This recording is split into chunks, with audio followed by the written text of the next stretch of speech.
Boa tarde a todos. Dando sequência no estudo do Evangelho, que é ainda o término do capítulo 9 sobre obediência, resignação e a cólera. Algumas coisas vão até ser mais ou menos iguais ou repetidas, até parece, tá? Sobre esse assunto que ela acabou de nos falar. Bom, eu não domino o Evangelho do Espiritismo ainda, tá? Estamos estudando, né? Somos alunos ainda, independente do tempo que a gente faça de estudo, nós somos ainda bem pouco conhecedores do assunto, tem que se muito estudar, tá? Mas assim, a visão espírita, ela vai nos dando sobre a situação nossa material, tá? Então a gente cada vez mais vai aumentando esse conhecimento. E assim a gente vai tendo, através de leitura, através de estudo, tá? Estudo das obras espíritas, tá? Esse conhecimento um pouquinho mais apurado, tá? Então nossa situação, a gente vai tendo esse conhecimento para aprender, tá? Quando nós estamos aqui encarnados, tá? Então, sobre o estudo do Evangelho de hoje, que é a sequência aqui, é sobre obediência, resignação e a cólera. A obediência ela assim, é o consentimento da razão, tá? E a resignação é o consentimento do coração. Então essas duas forças ativas, elas são companheiras da doçura, tá? E do sentimento de bondade.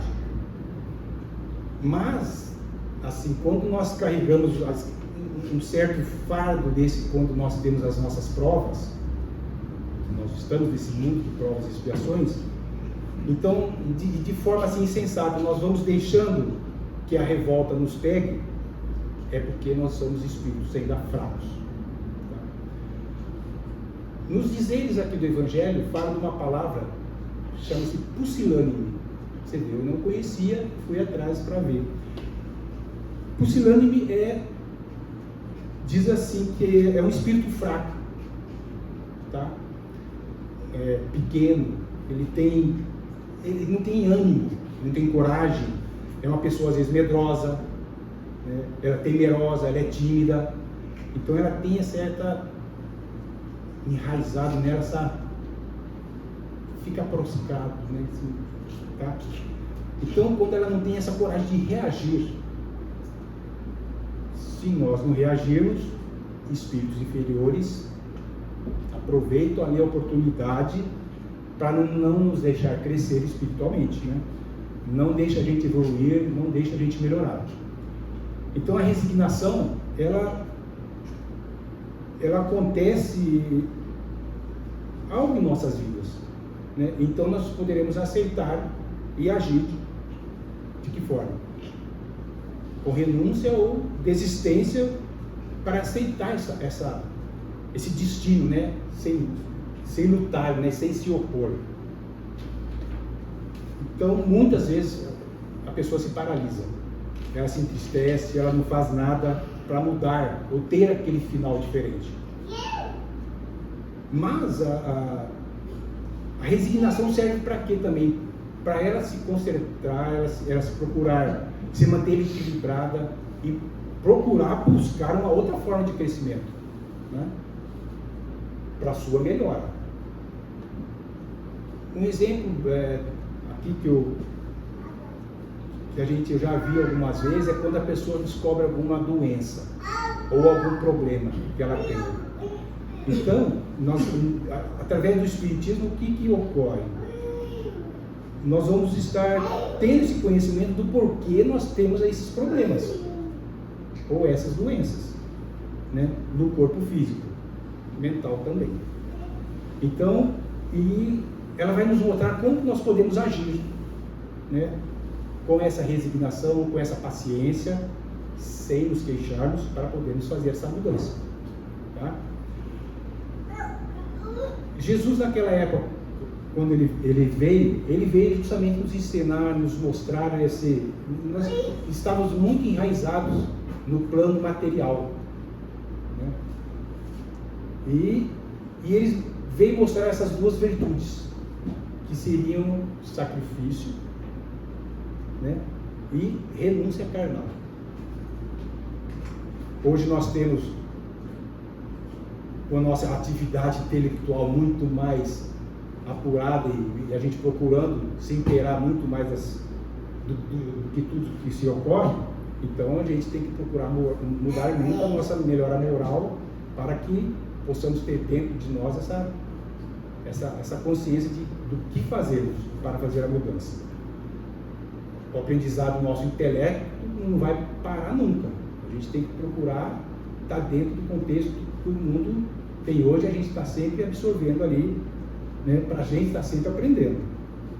A gente já percebe que, a gente sempre repetimos, nos últimos pouco mais de 50 anos, o que a ciência tem nos demonstrado aí, né, os conhecimentos, os saltos de ajuda em tudo, praticamente, muitas coisas a gente achava até impossível, mas hoje a gente já sabe que tem uma melhora enorme, né?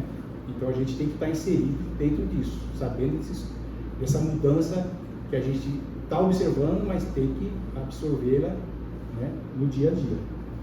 A gente tem que estar inserido nessa evolução que o planeta está passando. Porque, claro, é um progresso de todos os mundos, é um progresso universal. E a gente não pode jamais fechar os olhos para esses conhecimentos. Então, com o aprendizado nosso do Espiritismo, não que nós sejamos os melhores, mas a gente pode ajudar, né? A gente fala humanidade, mas às vezes é uma pessoa que a gente está do lado, as pessoas que estão aqui, né? Um pequeno aprendizado já ajuda, né? Então o Espiritismo é um guia para as pessoas perceberem as suas necessidades e fazer a mudança, né? Onde se corrigir, o que se pode melhorar, né? O que você poderá estar fazendo para a sua melhora moral. Aí a gente vai para uma parte que é aquela parte que ela diz, a parte colérica. Imaginemos a pessoa colérica, né? Com raiva, ela é bruta, ela não suporta ser contradita em nada do que ela diz, né? Ela quer ter razão em cima de tudo, e em cima de todos. Ela não aceita ser rebaixada de forma alguma, né? Porque ela se acha que está acima de todas as pessoas. Ela quer levar vantagem em cima de todas as pessoas, né? Independente de posição social. Ela se irrita, ela fica colérica, ela tem aquele acesso de demência, né? E muitas das vezes parte para brutalidade. Muitas pessoas falam, eu não tenho sangue frio, né? Ela fica ali, mesmo ela estando sem razão, ela perde a razão, né? Aí começa a quebrar tudo, principalmente começando por onde? Pelos objetos inanimados, né? Uma mesa, uma cadeira, um celular, hoje qualquer coisa, né? Um caderno, o que ela achar na frente, ela já começa por ali. Infelizmente, depois ela vai para outras brutalidades, né? Mas isso é falta de respeito para si mesmo, né? É um espírito que nós temos que ter uma certa piedade com ela, né? Porque ela vai ter que se esforçar muito, tá? Para vencer esse estado negativo em que ela se encontra, de imperfeição moral. Porque ela se encontra nesse estágio, né? Infelizmente. Porque ela não está com a sua moral ali, né, um pouquinho elevada, né? E, infelizmente, dentro disso tudo, ela vai tendo um encaminhamento para onde? Para ter na sua saúde física e mental, né, os comprometimentos dos seus órgãos, como ela falou aqui, né? Vai debilitando, ela vai derramando ali a sua bilis, né, nos outros órgãos, dessas energias ruins. Então vai passando tanto para o físico quanto para o espiritual, tá? Porque a cólera, a raiva, a ira, infelizmente a gente sabe que ela retorna, que nós falamos, vai e volta, né? Aí começa esse problema onde? Primeiramente na parte perispiritual, no perispírito, né? Aí depois, consequentemente, vai passar para o corpo físico. Aí causa o que às vezes? Um AVC, um problema de coração, um problema cardíaco, aí, uma úlcera, né? E por aí vai, né? Então a pessoa às vezes com raiva, uma simples raiva, ela pode, nós temos essas sensações momentâneas, essas questões, pode ser fraca, né? Às vezes passa porque a gente consegue se controlar. Agora o ódio já é um pouquinho mais pesado, aí já vem enraizado no espírito, né? Então porque isso tudo é porque o orgulho dela está ferido, né? Então ela vai ter que lutar muito. E às vezes as pessoas mesmo falam, eu sou assim, né? Nervosa, estressada, né? É da minha natureza. Mero engano, né? Ela acha que nada do que ela faça vai mudar, né? Porque ela se julga dispensada de fazer esses esforços para se melhorar, né? E a gente sabe que tem muitas pessoas que se comprazem nesse estágio de raiva, de amedrontar. Muita gente se compraz nesse estágio que ela está, né? Então ela põe a culpa nesses temperamentos dela e ela nem se culpa. Ela não pede perdão a nada e muito menos a Deus, né? E ela inclusive culpa a Deus por ela ser daquela forma, né? É mais uma vez o que? O orgulho falando mais alto, tá? Nessa sua imperfeição. A gente sabe que nós não fomos criados nem bons nem maus, né? Nós somos criados simples e ignorantes, como a gente sempre frisa, tá? Então, mas aí a gente vai direcionando aquela vontade nossa, para o bem ou para o mal, melhorando os nossos talentos bons, as nossas emoções, as nossas paixões, os nossos sentimentos, tá? Então, se a gente não os controla, né, a gente pode trazer as mudanças radicais, né? Aí a cólera pode pegar firme ali e ela vai ter muito tempo para se converter, né? Então é um comprometimento muito negativo na gente. E infelizmente o espírito com essa imperfeição, ele pode ser muito ruim, o espírito, e ele pode vir num corpo debilitado, né? Mas ele vai achar um meio de pôr aquela maldade, aquela parte colérica dela para fora. Ele vai achar um outro meio. Ele pode estar sem perna, sem braço, ele vai dar um jeito de, sabe, expurgar aquela coisa ruim para os outros.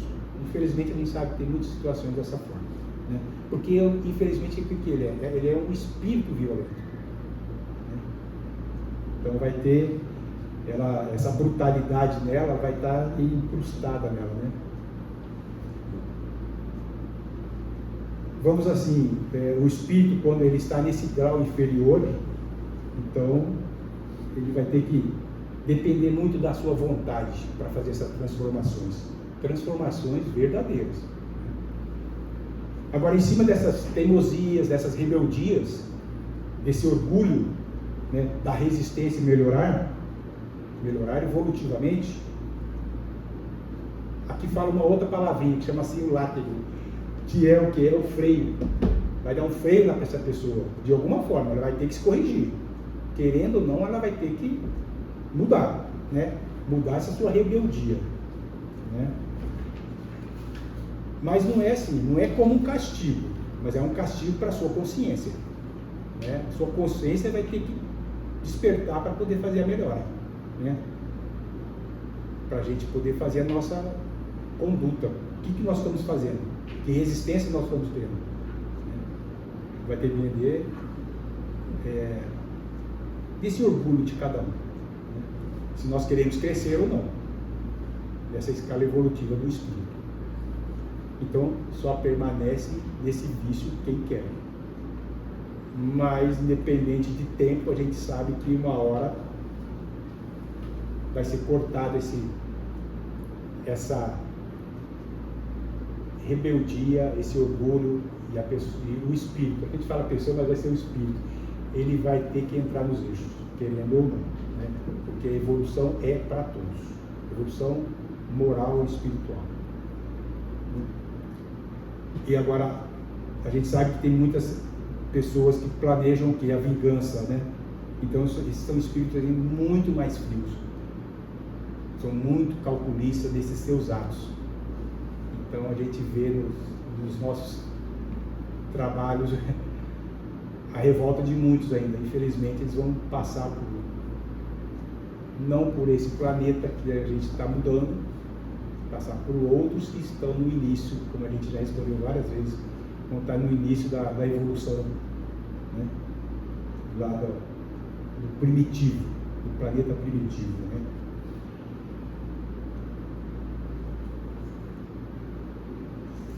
Agora imagine a pessoa que causa as imagens a terceiros, né?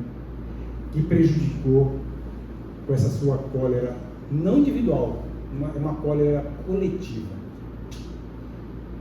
Então, esses processos de situações que ela causou a terceiros, ela vai ter que consertar essas suas faltas cometidas. E nós sabemos que não vai ser numa encarnação não, só não. Ela vai ter que passar por muitas encarnações. Porque a gente fala, imagina um líder de um país que está em choque com o outro. O que ele vai ter que passar reencarnações para poder fazer toda essa se redimir, se desculpar, tratar bem, vai ser longas reencarnações. Não vai ser numa que ele vai virar um espírito do bem, porque são muitas pessoas, né? Então, quando a pessoa comete lá essa atrocidade com um povo do seu próprio país ou um país vizinho, então ele vai ter que se consertar muito, ele vai ter que tratar dessa parte caridosa, ele vai ter que fazer fluir, ser benevolente, né? Vai ter que tratar a todos de forma diferente, tá? Aí ele vai ter que voltar lá no começo do capítulo lá, obediência e resignação, tá? Porque ele vai ter que fazer o quê? Tratar todos, acho que com uma definição: respeito, né? Amar a Deus acima de todos e a si próprio, né? Depois. Então ele vai ter que aprender essa palavrinha que é o respeito. Era isso. Então eu queria terminar com a nossa oração no dia de hoje, do Evangelho, já